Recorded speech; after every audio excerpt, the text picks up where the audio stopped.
Nah, kalau untuk keperluan jasad, jasad itu asalnya dari tanah, maka segala keperluan untuk jasad itu dari tanah. Kalau ruh asalnya dari mana?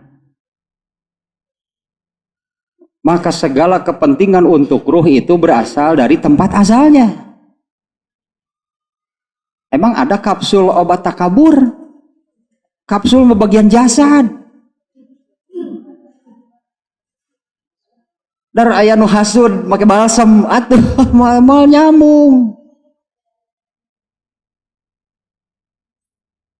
Penyakitnya penyakit rohani, sementara balsam itu obat untuk jasmani, mal nyambung atuh. Seperti juga sebaliknya. Bisa nggak ayat Quran dipakai untuk sakit kepala? Bisa nggak Al-Quran dipakai untuk kanker paru-paru? Ini beda tuh kalau urusan jasad semuanya dari tanah. Sementara ruh manusia itu asalnya dari Allah. Prosesnya seperti tadi. Apabila jasadnya sudah siap, maka Allah akan memanggil malaikat Jibril ya pangmawakeun tuh kaasupeun ka ditu itu. Turunlah malaikat Jibril membawa ruh itu lalu memasukkannya ke dalam jasad. Maka segala kepentingan ruh itu dari Allah. Dan Allah sudah menurunkannya. Allah sudah menurunkannya untuk kepentingan ruh. Dan yang Allah turunkan untuk kepentingan ruh itu yang kita sebut dengan agama. Nah, sekarang ayat yang ketiga nih ya. Ayat yang ketiga tentang wajib berpegang teguh kepada Al-Quran. Nah, karena begini, ruh ini seperti jasad. Ketika diturunkan Allah ketika lahir, jasad itu bersih. Nantinya kenapa jasad jadi sakit? Bisa karena makanan, bisa karena udara, bisa karena perlakuannya sendiri. Jadilah jasad itu sakit, ruh juga sama. Jasad lahir belum sempurna. Kalau bayi lahir ini masih empuk. Ruh juga sama. Maka dengan sesuai dengan perkembangannya diberi gizi yang baik, diberi asupan yang baik, maka jasad ini akan tumbuh dan sempurna. Ruh juga sama, harus diberi makanan dan gizi. Hanya untuk ruh ini jangan diberi dengan makanan, jangan diberi asupan, jangan diberi gizi atau suplemen selain dari Al-Quran. Itu salah asupan. Mau dengan teori manapun lah ciptaan siapapun, salah kalau itu disebutnya, dijadikan inilah gambarannya, dijadikan bibit, kalau tanamannya, dijadikan bibit yang ditanamkan di dalam hati, nanti tumbuh dan berbuah. Dan al-akhlakul karimah itu adalah buah dari pohon yang bibitnya itu Al-Quran. Kalau bukan Quran entah buah apa, dan pasti itu beracun.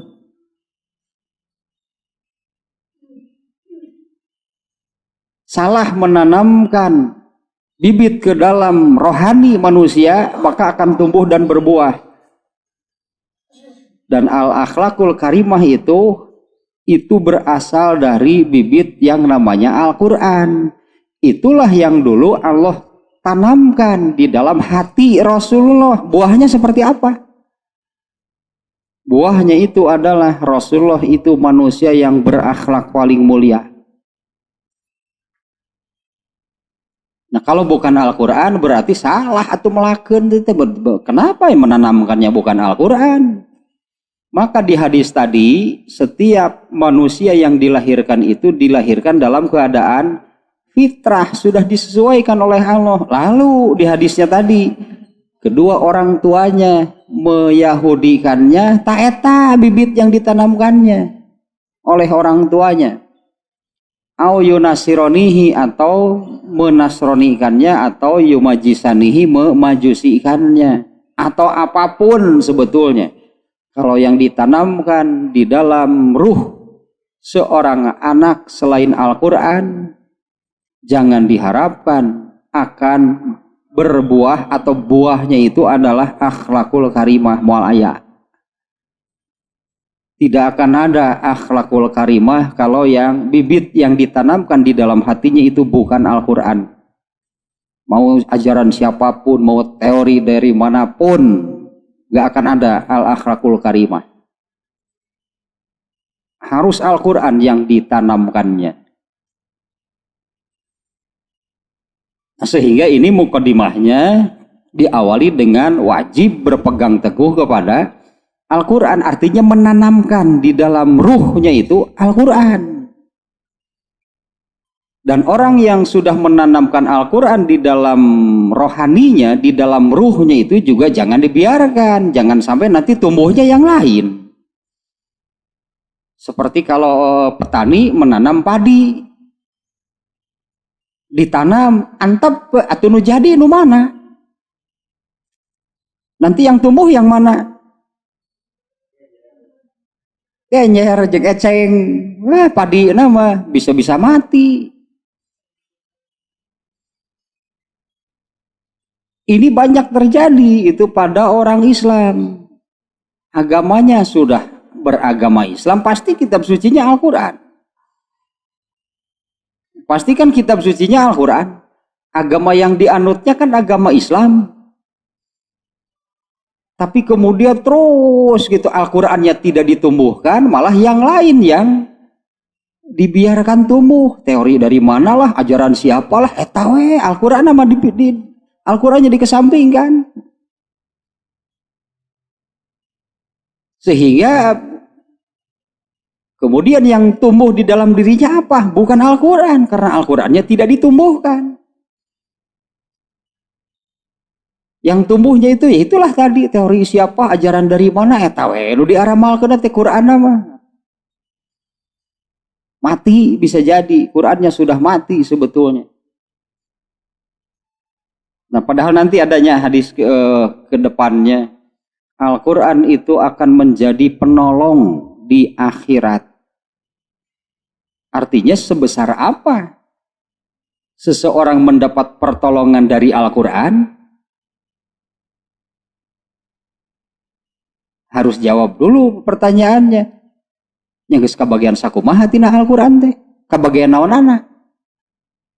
Aya nu kabagian apalna wungkul aya. Aya nu apal henteu ngamalkeun boro-boro. Kitabna aya dina lemari disegel keneh. Ti meuli can dibuka-buka. Tah Al-Qur'an tina Al-Qur'an dengan kabagian nu kituna, kabagian mushafna disimpan di lemari. Kalau mau memegang namanya wudu heula disuhun. Kabagian naon tina Qur'an? Aya nu kabagian apalna bungkul aya. Ini kejadiannya kejadian dia mau kisah nyata. Ada orang tua yang menyekolahkan anaknya di sekolah plus lah sekarang mah. Plusnya itu plus tahfiz Quran. Si anak tuh anak SMP, tahfiz Qurannya sudah lumayan, sudah beberapa juz lah. Ieu orang tua ada nu ngobrol, alhamdulillah cenapun anak teh ari tahfiz mah tos apal sababaraha juz ngan eta ari dititah salat sok hese. Aduh ieu teh kabagian naon atuh tina Quran teh? Kan ironi sebetulnya, Quran nama apal sababaraha juz sedangkan itu luka itu ari dititah salat mah cenah hara rese, tah teu kabagian Quran, hakikatna mah nu kitu teh. Jadi sebesar apa pertolongan Al-Quran terhadap seseorang? Eta sugan kabagian sakumaha? Ayat salat wae can diamalkeun. Gini eta salat mah hese keneh. Ta eta teh can kabagian ayat salat ke. Kabagian apalna we wungkul. Apa menolong kalau hafal meskipun seluruh Quran? Al-Quran itu akan menolong nggak kalau kita ini hafal seluruh ayat Quran, hafal wungkul? Oh, sholat hari sema amal udah dihisab melin apal sakumaha. Kan yang dihisab itu kan amal, bukan seberapa banyak hafalan. Bukan tidak boleh, bagus tentu banyak hafalan mah. Tapi eta saayat wae geuning can diamalkeun sholat wae ge hararese. Jadi sebesar apa pertolongan Al-Quran kepada seseorang, eta sebut teh kalau pertanyaannya eta sugan kabagian naon, kabagian sakumaha tina Quran teh. Apalagi kalau Quran seluruhnya atau mah ajaran Islam seluruhnya teh atuh gitu mah. Kalau saya suka memberi contoh jangan yang besar-besar. Ini amalan sehari-hari. Kalau siang hari itu lampu teras dimatikan, teh amal soleh itu mengamalkan ayat Quran. Tapi jangan dicari mana ayatnya, nggak akan ada. Yang langsung mengatakan mematikan lampu. Karena memerintah mematikan lampu itu bukan langsung ayat Quran, tapi Rasulullah yang memerintahkan. Nah, sementara apa yang disabdakan oleh Rasulullah itu seluruhnya itu penjelasan pengamalan ayat Quran. Sholat jenazah juga nggak ada di Qurannya. Ya, kalau ada yang meninggal kemudian kita menyalati, itu mengamalkan ayat yang mana? Tidak seluruhnya tertulis gitunya sebagai ayat, tapi kalau itu ajaran Islam maka semuanya itu pengamalan dari Al-Quran. Nah, yang seperti apa yang disebut al-akhlakul karimah? Kalau mematikan lampunya itu karena mengamalkan perintah Nabi, berarti mengamalkan Al-Quran. Dan menjadi kebiasaan mematikan lampunya itulah al-akhlakul karimah. Tapi kalau mengikuti himbauan PLN itu bukan al-akhlakul karimah. Padahal pekerjaannya sama.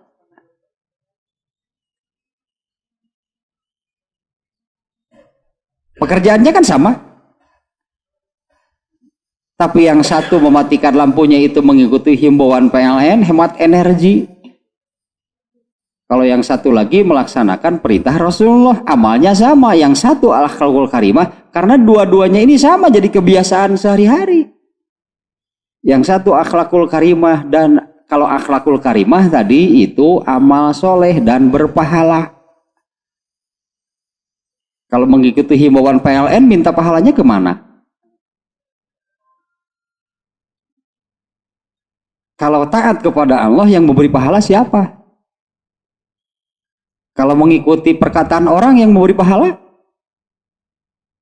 Paling Allah mengatakan amal kamu kaitan dengan saya apa? Benar nggak kalau beramal karena katakanlahnya himbauan contohnya himbauan PLN? Lalu orang ini nagih pahala kepada Allah, itu si B juga melaksanakan hal yang sama diberi pahala. Kenapa saya enggak? Paling Allah mengatakan kaitan amal kamu dengan saya apa? Sampai saya harus memberi pahala. Karena melaksanakannya itu bukan karena taat kepada Allah dan Rasulnya. Meskipun pekerjaannya sama, jadi kebiasaan. Akhlakul karimah bukan. Makanya akhlakul karimah itu adalah buah dari yang ditanamnya apa? Yang ditanamkan di dalam ruh, di dalam rohani, di dalam hatinya itu apa? Kalau himbauan PLN maka di itu cek Allah teh nagih ka dirut PLN sahayeun tuh ka dirut PLN ka ditu nagihna aja. Nah, ternyata kan yang memberi pahala itu hanya Allah kan, tidak ada yang lain.